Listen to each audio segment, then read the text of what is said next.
Hey there, commercial construction coffee talk fans. Thanks for chiming in. My name's David Corson. I'm your host. I'm also the publisher and editor of Commercial Construction and Renovation Magazine. This is what it used to look like. Had Director of Construction Derek Rogers with Christian Automotive. Had one of those facilities right down the street from me. And this was pulling out some archives, May 2021. And I always like holding the magazine. And let's see what I was doing.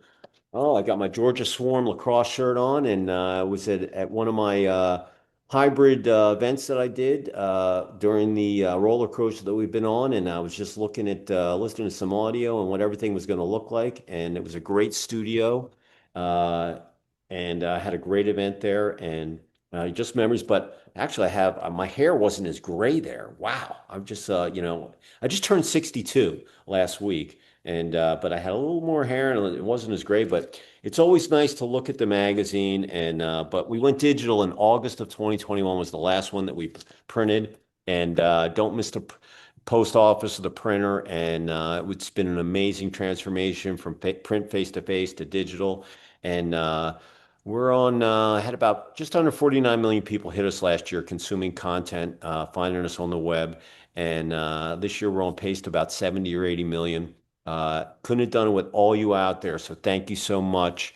And like I said, you just you never know where what life's going to take you. But here I'm a content creator, digital guy, influencer maybe, I don't know. But it's thank you so much for finding us out there. But today is listen, it's July 3rd. You got TJF tomorrow, 4th of July. It's the holiday. Time to reflect over the first 6 months, a good time to do kind of a self-check with yourself to see what you did great, what you didn't do so great, what you did, just right on target. Take a little self-assessment, tweak, revise, and, put the pedal to the metal for the remainder of the 6 months. And then, go into 2026. And there's just so much going on in the world today. It's an amazing time to be alive. And, and we thank you, for finding us here on the web. So today I actually have a neighbor just south of me. His name is Justin Newell, and he's the CEO with Inform, and they're in logistics, material handling, and efficiencies, and they're in a bunch of different sectors, including construction. Justin, say hello from Sandy Springs, just southwest of me. Hello, everyone. Nice. Thanks for having me, David. And like I said, I mentioned before we jumped on the podcast, it is kind of rare that you can have a podcast. And like I said, we could have actually done this up on the lake this afternoon. Yeah, I didn't know you Um, were in LA. I didn't know. Absolutely. And so met another neighbor and also wanted to comment on your picture. Love the American flag in the background. Obviously, it is July 3rd. I think you're my last stop before the weekend officially starts. And so certainly want to give a shout out to all the men and women that serve our country, in various different capacities, military, police. Obviously, there'll be a lot of people serving up on the lake this weekend and trying to keep people safe. So big thanks to all those folks. Yeah, I totally second that. I come from a military family, and anybody that took the oath, to serve and protect, I have, total respect for. And listen, first responders, military. Hey, if you're in retail, restaurant, hospitality, you could be working this weekend. Hey, go make the overtime, go make those tips, and you're going to get some free time too. And but listen, it's been an awesome 6 months. And I just kind of look at it as a time to reflect, not only, for the 249th birthday of the country, but also for yourself, where you can kind of look back, see where you did things right, where you had to little improve and tweak and so forth. And then you got the next 6 months to really kick tail and, strong with momentum all the way till the end of the year. And then say goodbye to 2025 and hello 2026. So with that, Justin, the way we're going to work this is we're going to do it in three parts. Your first part is you'll tell your story, where you grew up, kids, sports, et cetera, how you ended up at Inform. Then we'll transition into lessons learned of the roller coaster that we've all been on for the last 5 years, any trends that you might see, et cetera. And then you'll leave your contact info, one positive thought or phrase, and then we'll end the episode. So with that said, the floor is yours. Tell us your story. Absolutely. Thank you. So yeah, my story started in Denver, Colorado, and as I noticed on your resume, obviously you went to the University of Denver, so we've got that in common. Was born in Colorado, moved around a good bit. My dad was in automotive when I was younger, so I've lived in about 11 different states. Started my career with genuine parts company Napa Auto Parts. I've even lived in Alaska for a couple of years, and then I was moved to Atlanta in 2000, and that's when I started my career with Porsche. And so I was with Porsche Cars North America for about 14 years in various different capacities, from supply chain to, really helping advance the supply chain. So more on the technology side. I was the head of procurement for about 6 years, which, if there's any listeners out there that are wondering if that's a fun job to do, I would not recommend it. It'll give you some gray hair for sure. And but I did get through the procurement phase, and then I was running logistics, so I had opportunities to be on the technology side, had opportunities to be on the operational side, the people side, performance, workforce management, all those different aspects that are important to many critical industries. And then about 6 years ago, had the opportunity to join Inform. And Inform is a company that's been around for 56 years, German-based company, AI. So we're in AI solutions, and I know that many of the listeners out there are probably thinking, "Oh, here's another AI company, here's another AI buzzword." But we've been doing algorithms, we've been doing machine learning since the mid 90s. So for us, it's not a buzzword. It's not something that we just started. We've probably got 600 or 700 data scientists within the organization that are certainly a lot more intelligent than I am, thank goodness. But we are in the business of optimization, and in one of those industries, which is why we're here talking today, is construction material. And we've been doing work with, Lafarge, Redlands since the 1990s. And we do multiple different things in construction materials. So we do dispatch optimization, and that would be real-time execution of the trucks to the sites delivering the actual jobs. So that could be concrete, ready mix, aggregates, asphalt.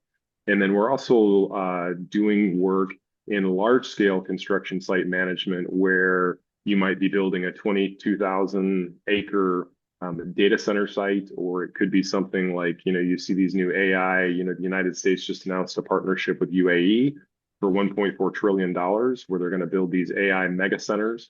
And a lot of US companies will be basically part of that cloud infrastructure and managing that cloud infrastructure for artificial intelligence.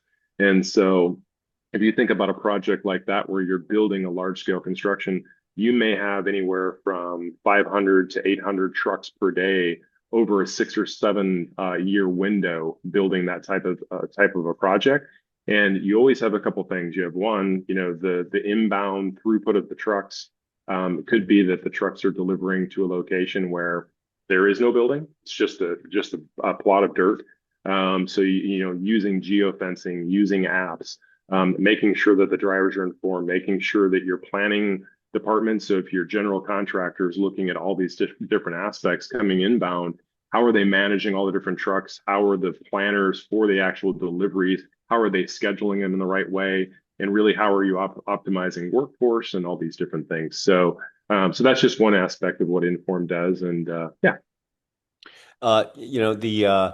Listen, data centers are just such a hot topic and market, and you need energy, you need land. Land is at a premium. Trying to find where you're going to have it, and but getting back to Porsche, because they got their headquarters down by the Atlanta airport. Were you there during that build when they were knocking down the building and putting the track in? Were you there during that? You were there probably right when that was all going on, right?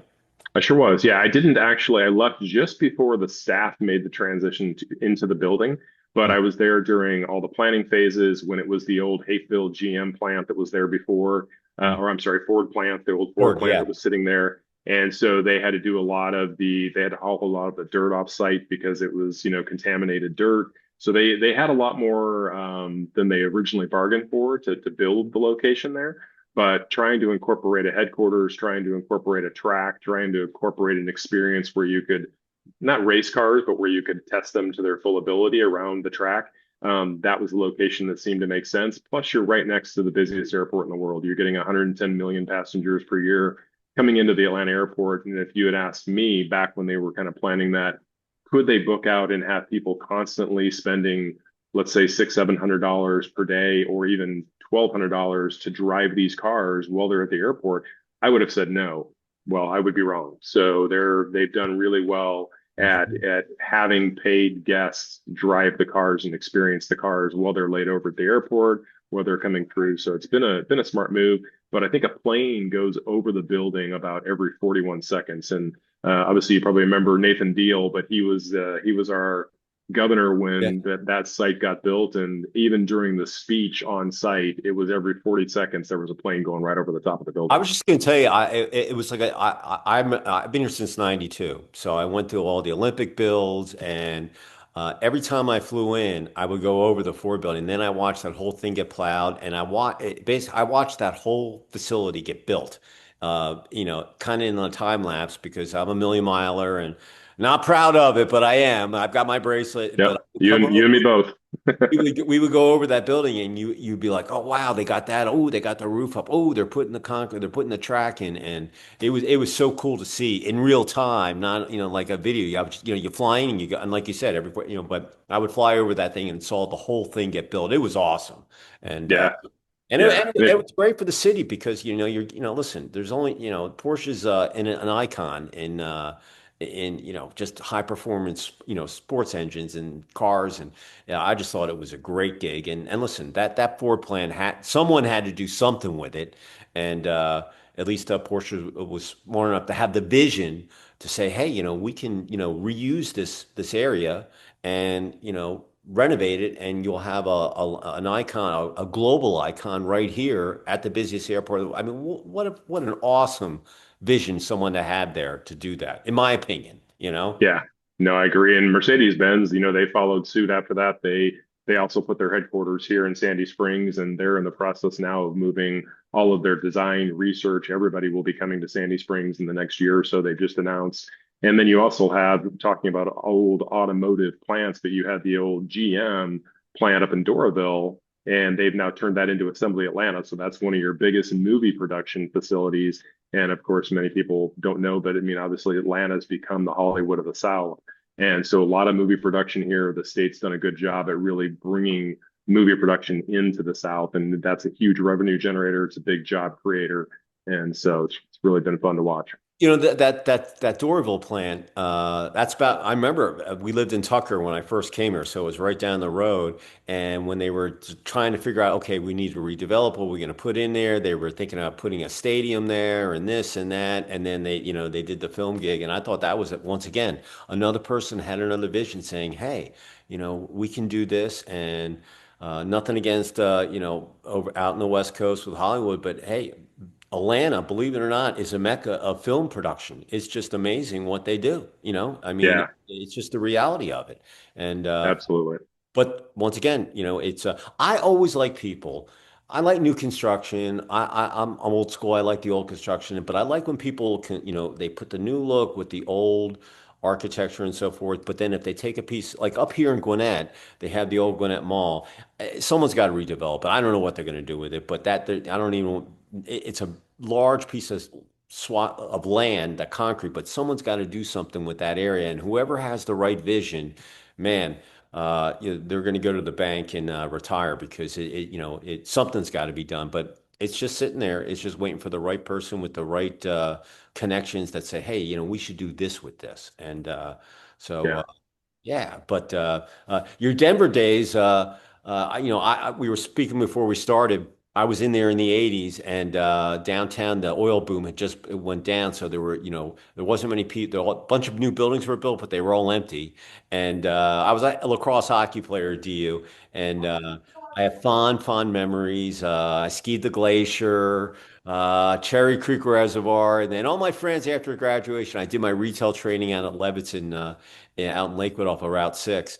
But everybody went back to California. They went back east, and I was just sitting there in the Cherry Creek Reservoir. Just wasn't doing it for me. And but when I go back, oh, the just the product, the amount of building you won't even recognize downtown Denver. I mean, No. and the most amazing thing is, I did an event down in Colorado Springs, and we were driving up to I-25 to DIA, and I told them, I said, this used to be just all rolling hills, and now it's just kind of like a connector subway, suburb of Denver, and they put the train in, and it's not urban sprawl either. They did it a smart way, and But I love Denver. It was great. I just had an awesome time there, and I love going back. And I still have a bunch of friends and from school and stuff. So when and you said Denver, I was like, "Ooh, Denver, yeah." Yeah, my parents still live there. They live in Arvada, and you're right. You know, they preserve the old train station, the old Tivoli breweries down there. You know, my dad tells me that my grandfather was actually he drove a train for towards the very end of his career, but he helped move that train. He was one of the last people to drive that train that's actually sitting in the Tivoli brewery. And so, yeah, a lot of history. They've done a lot of, you know, Denver kind of went through that tech boom, which you remember, Hmm. and then it kind of dried up a little bit, and there was that big influx coming in from San Francisco and the tech, and but it's kind of weathered the storm. The property's been incredible out in Colorado. The building, I think, there's still, you know, property's still incredibly strong. You know, not, you know, we are not as strong here, I don't think, in Georgia, but we're a lot stronger than we were 20 years ago. And I think even Atlanta, you know, there's not enough new construction, there's not enough build, so it's still becoming an issue. So I think it's great. It's a good time to be in construction. It's a good time to be, you know, in infrastructure. And because, you know, there's a lot of good things coming, I think, not only from a government perspective, but also coming, hopefully, if the economy starts to free up, interest rates start to free up, people start to buy more houses, builders build more houses, and that's how the world turns. So Yeah, I was going down, we were going down for a Atlanta United game, and we were stuck in traffic through downtown, and my wife and I were counting the amount of cranes that were up on top, and I think there were 16 that were going in. And every time we go down there, she's like, "Look, I can't believe they just squeezed that high rise in, it just came and popped up out of the ground." I'm like, "Babe, it's just the way it is. It's a little piece of land, but it just went vertical, and you won't recognize the skyline, in 10 years." Just like in construction, especially with AI and everything else that's going on. Things are at warp speed. Things that you learn right now, 6 months from now, the technology is just moving so fast. But construction still, look, people still, robots are a ways away, as far as, putting up drywall or that. But it is at warp speed. And it's just so cool to see it from my perspective. My family's been in construction since 1888, and it's still in business. And uh, I grew up in Philadelphia, so when I got my driver's license, all the grandsons all had to work in the scrapyard. You had no choice. So my first superintendent was my Uncle Frank, may he rest in peace. He was one mean SOB, but I learned so much from that guy. First of all, being on time, but second of all, that construction is an amazing thing. So I still have my erector set, my metal box and stuff that I grew up with. But just looking back at all the things that I did and, athletics and my mindset, I love talking to people like, you've been all over the world and seen all that, but everything you caught, you've kind of molded probably in what you're doing today. And that's where I'm going to do my bridge into our second session. Looking back at March 2020, everything's booming, low unemployment, cranes everywhere, things are just rolling. Boom, March comes in, everything gets to a stop. Okay, it's going to be a couple of weeks, then it's a couple of months. Here we are 5 years later, and we're still kind of talking about it, but we're out of the tunnel, but there's still some pits and valleys and, speed bumps and potholes that we're all going through. Talk about how your company weathered the storm and lessons learned that our listeners out there in Commercial Construction Coffee Talk would find of interest. yeah, I think, you know, the first lesson that I learned probably during that kind of roller coaster was for companies not to make, you know, too quick a moves. I think people were, if you look at, you know, obviously I've got a decent amount of automotive in my background, and automotive companies, they made too quick of a move. They thought, well, our sales are going to go down. We immediately gave back a lot of the chip production, said we don't need it, not going to produce. And what happened 45 days later? Well, that's strange. People are still buying cars, and now we can't get the chip production back. And oh, by the way, they're playing video games. They're playing all these things that they're utilizing a lot of home electronics that need chips. And you know, an average car needs about 1,400 microchips in it, and so they couldn't get the production back. So they gave it back. Those companies that were producing them said, "Great, we're going to give them in other places," and now we can't build cars. And so I think a lesson learned from me, and you probably saw it in the construction material industry too. You probably saw a lot of people halting large scale projects. Then it was a challenge to get them started back up. It could be that people, you know, one thing that I've always had a tough time wrapping my head around the construction material industry is how people buy and sell. So one company, it could be the Borals, the Heidelbergs, they completely sell off a complete division in North America per se. And then all of a sudden, a few years later, they come back in and buy another division. It's very much and even in the technology space, you see a lot of people that are acquiring other companies. And sometimes you wonder, what is the end game? Is the end game just to buy everybody out of the market so that you can own the whole market? But I think if we learned anything, it's one, I think people do need optimization. They need visibility. They need something that helps workforce. Like you said, robots aren't going to be building anything anytime soon. But what we need to do is we need to augment the human experience. So the human worker, how do we make their jobs better? How do we make their jobs safer? How do we take 80% of those decisions basically using decision intelligence? How do we make the decisions that we can routinely make for them or help them make every day and leave the 20% of the decisions that are kind of tough to make, which driver, which truck, this is a very tight timeline. Let them focus on the really difficult decisions and the routine decisions that should be easy. Well, a system or a solution can help with that. And so, going back to it, I would say, hitting that major roadblock that we all hit 5 years ago is don't panic. Don't do anything too quick. Stay your course. Try to advance with technology, but don't use gimmicky technology. Make sure that you're deploying the things that aren't for 90 days out, but they're for 5 years out, they're for 6 years. Don't let the current disruption in your supply chain dictate what you're going to do from a technology and a strategy perspective. Look out ahead and think more about the long term, because those little ripples in the supply chain, in construction materials, in automotive, in building homes, commercial buildings, those little disruptions are going to happen. They're going to be something along the way. Every so many months, we're going to have some kind of a cycle that's going to cause a little bit of a disruption. So don't let that run your business. Yeah, the when I had just had my 10th anniversary gig in Jacksonville, and I was doing a cocktail party once a month, and March came and everything went kaput, and I kind of sat back, and my editor and my artist, they were like, "Hey, let's just go digital. We have a digital magazine. We've had it for years. And if I didn't have the digital magazine, I wouldn't. I don't know if I would have survived or not, but." We decided that we would go, but I still did a little press run. I wanted to keep my advertisers happy and the people that were on the cover. But it was a very scary thing when I made that trip, because I was a print face-to-face guy, and I had to make a decision. And but the biggest thing is that even though I made the pivot, I kind of was cautious the way that I did it, not full blown. And just like you said, there's some companies. I know a guy in the technology sphere that he sold his company, he started another platform, and now he's bought his old company back on pennies on the dollar, and now he's still selling, and now he's going to sell it again. And there was a building in Sugar Hill where I had one of my homes, and I knew the construction manager that built it, and he said, "Oh, David, do you know that I built that Eckerd? Then I transferred the Eckerd into a Jumperama. Then it went into something else. Then the building went dormant. Then it came back. And then I had to go knock it down so I could put in a Chase Bank in there." And I was like, "Oh my God, you had to go knock down a building that you built?" He's like, "Yeah, man, it was, history just comes back and repeats itself." But some of the people, though, that went through those roller coaster years had probably some of the best times of their revenue wise.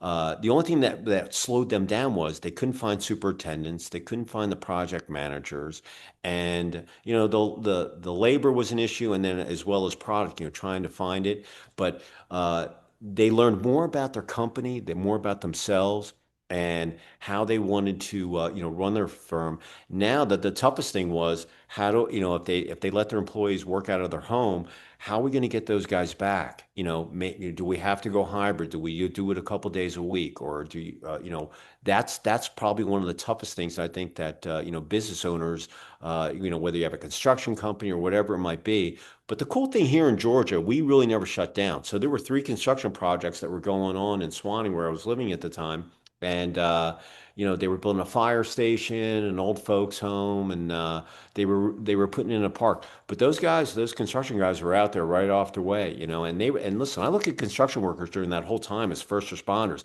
They put their masks on, they got on the plane. A lot of projects, depending on what state you were in, how they were regulated, with construction.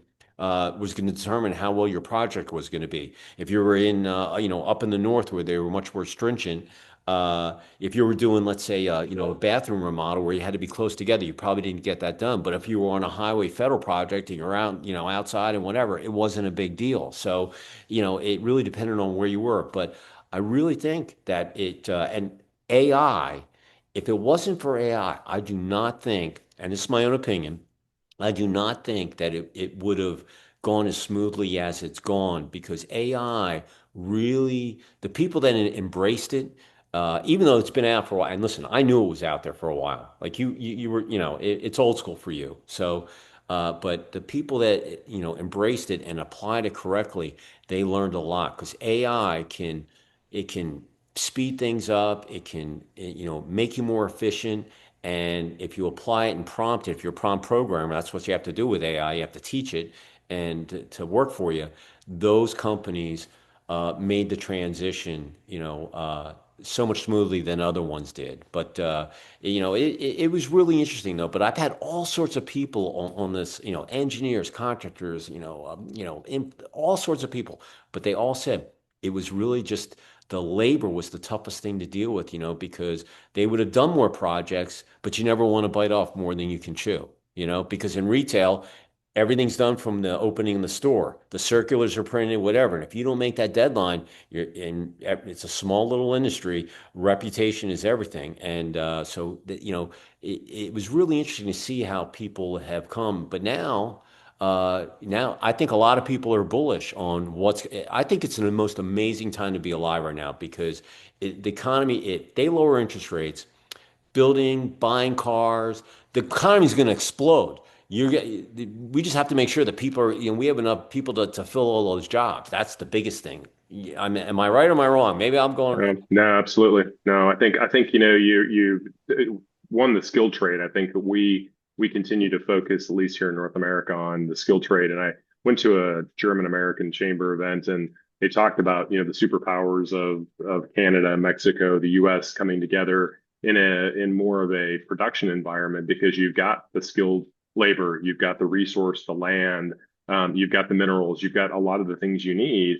And if those three countries could find a way to collaborate incredibly well, they would be a superpower when it comes to production, manufacturing. But I think skilled labor is something that's going to continue to be, and it's not only on the construction side, it's also on the driver side. And we've been hearing about the driver side issues for a long time. At least in construction material, it's a day job. It's a day job. I come home every night, I park the truck. Over the road trucking is even worse because I'm gone. The holiday weekend's coming up, and if I'm a truck driver, you and I will be enjoying our weekends this weekend. And as you mentioned earlier in the podcast, I mean, there'll be people that won't be. They'll be on the road. They'll be delivering goods. They'll be delivering construction materials to supply sites, and that's not fun to be away from your family.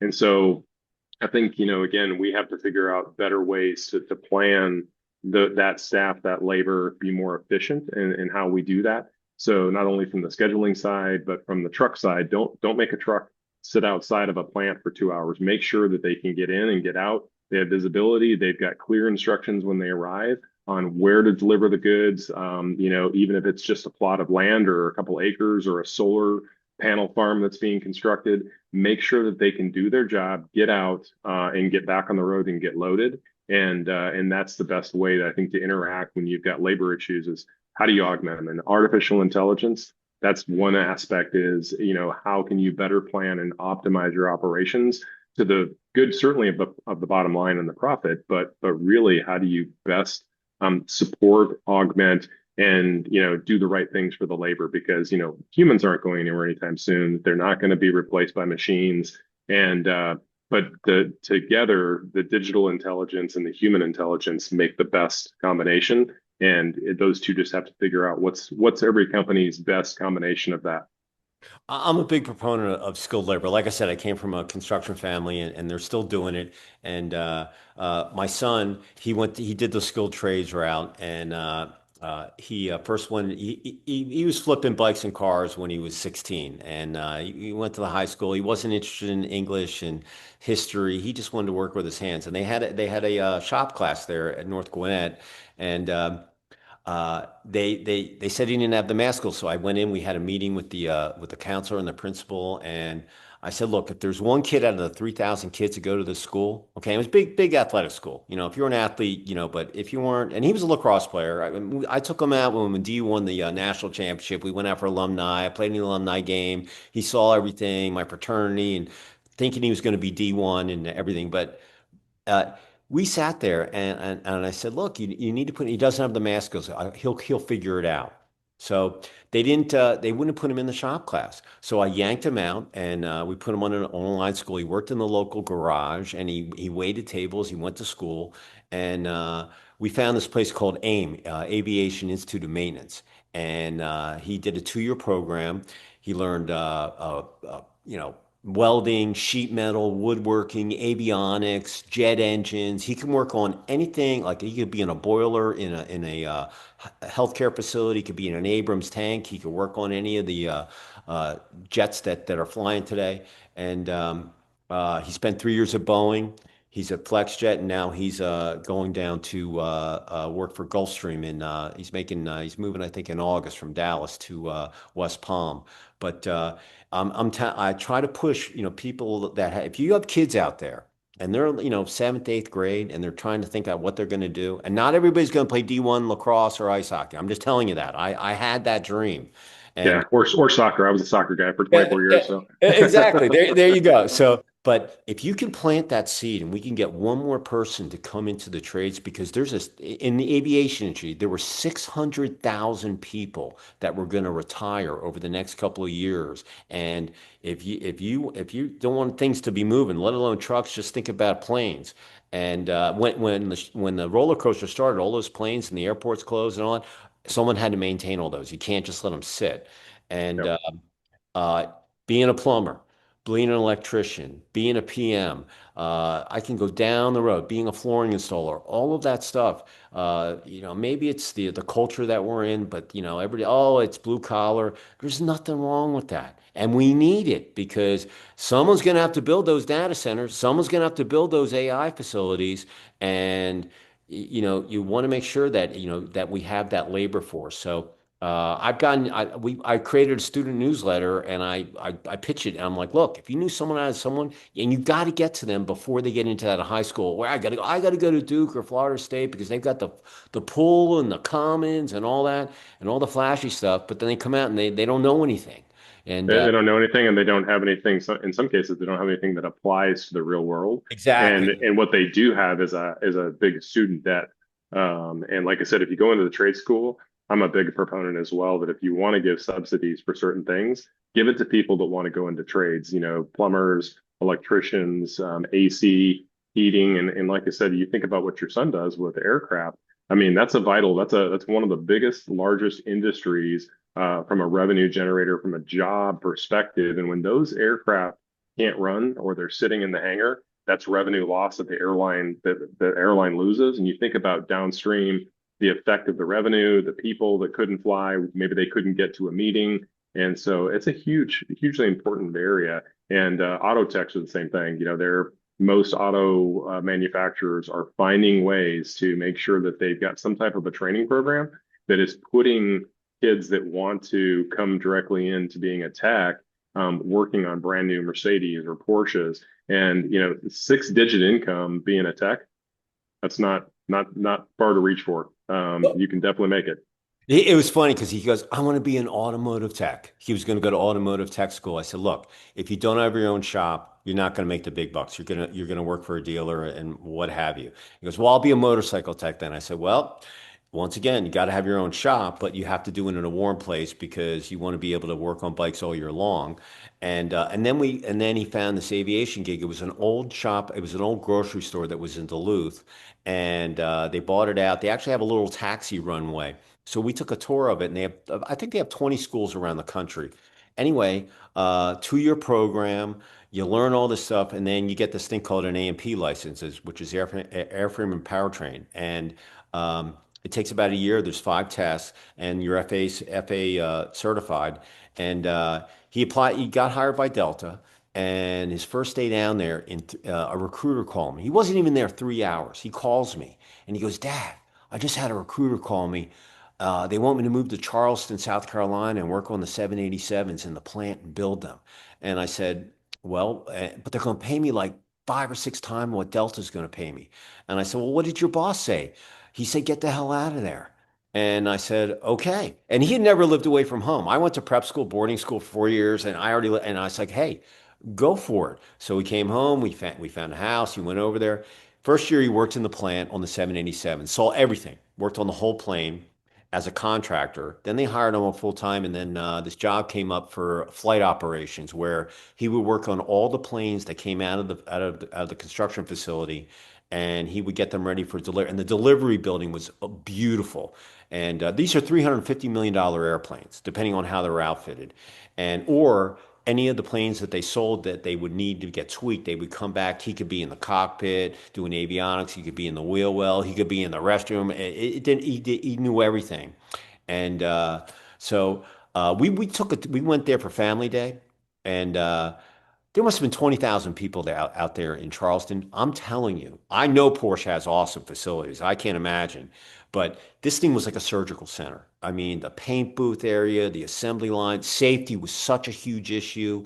I was so proud of my kid because I had to drag him out of bed, and when he was 15, and I thought he was going to be, a barista or something, a star. I just didn't know, and but once started going to trade school, it was like a 180. He was up early, made his bed.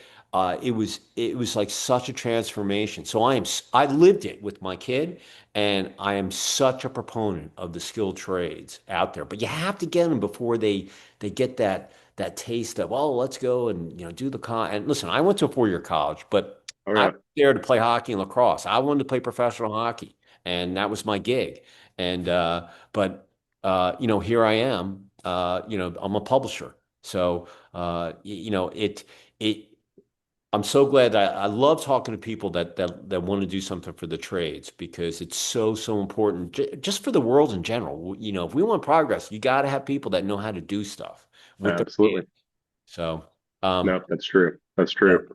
Yeah, it's funny you mentioned that. I brought my car recently to a high-end European car place in Independent, and the guy that runs it's a young guy that I think worked for a Porsche dealer for maybe a year or two, and of course they've got a lot of really nice exotic German cars sitting outside, and of course I immediately assumed that one of the cars sitting out there probably was a customer's car, and as I was talking to the service writer, he's like, "Oh no, that's one of the tech's cars." I'm like, "Okay, there you go. If you've got the drive, you've got the passion, you can make it in a trade job, and here you can be driving some dream car that you probably never thought you'd be driving." And so yeah, it's pretty fun. His first day in his class, the instructor said, "Okay, who here can drive a stick?" And this is an aviation school. He goes, "Who can drive a stick in here?" He was the only one that rose his hand. And when he got his license here, I said, "Come on, we're gonna take the RX-8. We're gonna go in the elementary parking lot. And we're gonna go learn how to drive stick. You need to know how to do this. If regardless if you're going to aviation, you're gonna." And we have a third generation mechanic that was in Sugar Hill, and we would take I don't we would take all our cars. We take over there. The guy can plug in the computer. He can do all the modern stuff, but he can work on all the older stuff.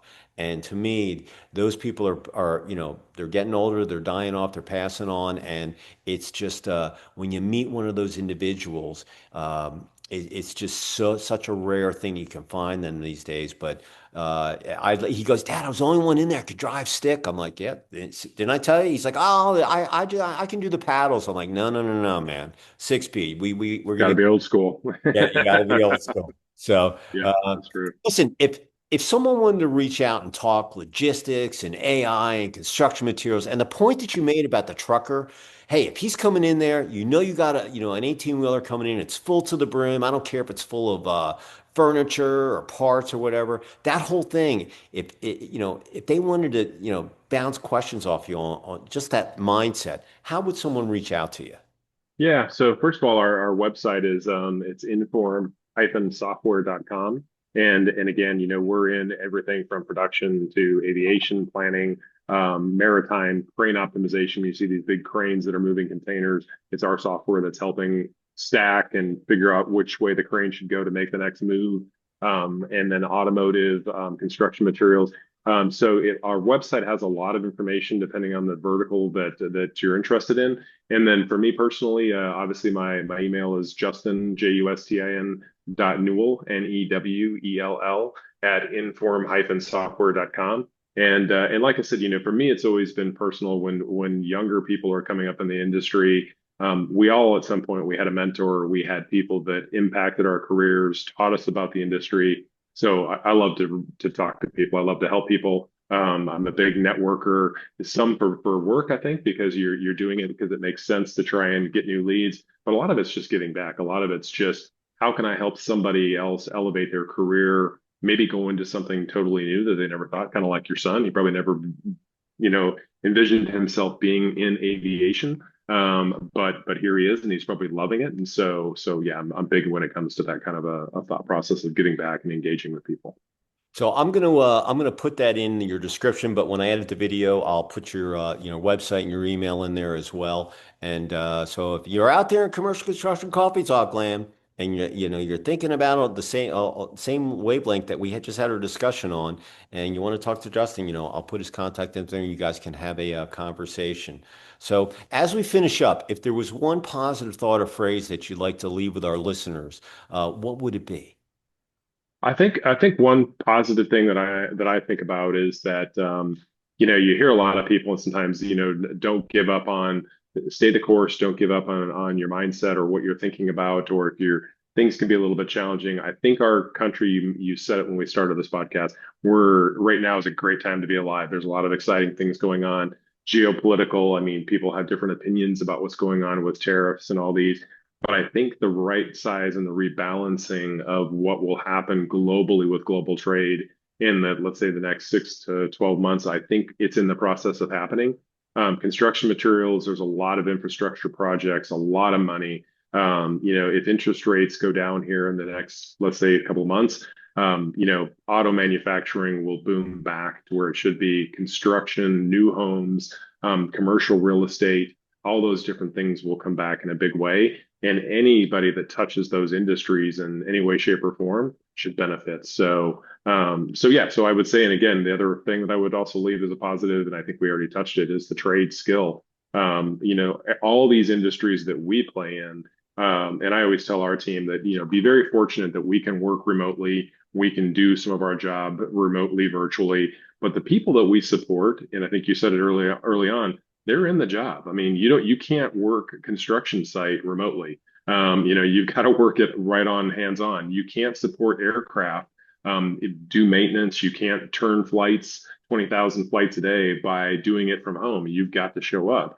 And so all the industries that we support, those teams and those employees, during COVID and after COVID, they were going to work, they were showing up. So I always tell, even though a lot of companies have the luxury of not having to show up to an office building every day, count your blessings, because a lot of people do have to show up every day, and we support those people that do that. Oh, I completely, the biggest thing with me is finish what you start. I don't care if you hate what you're doing or what, just finish what you start. You'll feel better, and it's just a mindset thing. Don't surround yourself with negative people. Just Absolutely. spend time with people who want to play in your sandbox. And there's 8 billion people on the planet, and that just blinders on, move forward. Like I said, it is an amazing time to be alive. So a Yep. couple things. Commit, and own it is what I would say. Yeah, that's awesome. Hey, I learn something new every day, so I'm taking everything you said and it's going into the knowledge vault up here. So as we finish up, a couple things. Number one, if you're in on the construction site, we want you to be safe. We want you to be able to get home, have dinner with your kids, your pets, your family, your spouse, husband, wife. Watch some TV, laugh, have some, get some REM sleep, and go do it the following day. Number two. Sorry about that. You got to stay liquefied. This is the athlete in me. If you don't stay hydrated, you make the bad pass, you get headaches, you make mistakes on the site, you get hurt. Don't want, stay liquefied. Put some electrolytes in your water bottle. It's sizzling hot here down in the south, but it doesn't matter if it's winter. You have to stay hydrated. Last but not least, hit the like button. let's find the algorithm so they can hear Justin's story out there. And hey, who wants to talk about Porsche and tracks and getting paid to drive sports cars? I mean that I didn't even know they did that. See, I learned something new every day. So with that, Justin, any final words before you sign off? And you're going up to the lake. Wave to me when you go up. I certainly will. Yeah, no real final words from me. Thank you very much for having me. Enjoyed the podcast, and like I said, again to everybody that's working this weekend, supporting infrastructure, jobs, first responders. Certainly, hats off to all those people, and hoping everybody's safe this weekend. And like I said, God bless the U.S. and having another birthday. Yeah, absolutely. And listen, I'm going to sign off. I'm in Cumming, Georgia, but I say I'm from Lake Lanier, and it's about, if those of you don't know, it's about a 600-mile lake. It covers six counties, and it's like an ocean out there. And listen, it's about probably 30 miles north of downtown ATL. But it is Thursday the 3rd. Tomorrow's our 249th birthday. Celebrate it, be proud, fly your colors, and enjoy yourself. And if you are working, that's okay too. We're thinking about you, and just go have an awesome next 6 months when Monday's coming, and have the start all the way to December 31st, and then be able to look back and see what you did and where you have to prove. And it's all about improving every day. The day that I always tell myself, the day I stop learning is the day I should go do something else. And I learn something new every day. I just learned several things from Justin. So, Justin, I look forward to meeting you. Absolutely. Absolutely in In person. person next time. Yeah, in person. And we will see you next time on another episode of Commercial Construction Coffee Talk. Justin, thoroughly enjoyed the conversation. All right. Absolutely. Go You as well, David. Broncos. All right. Absolutely. Go Broncos. All right. Cheers, everybody. Happy 4th.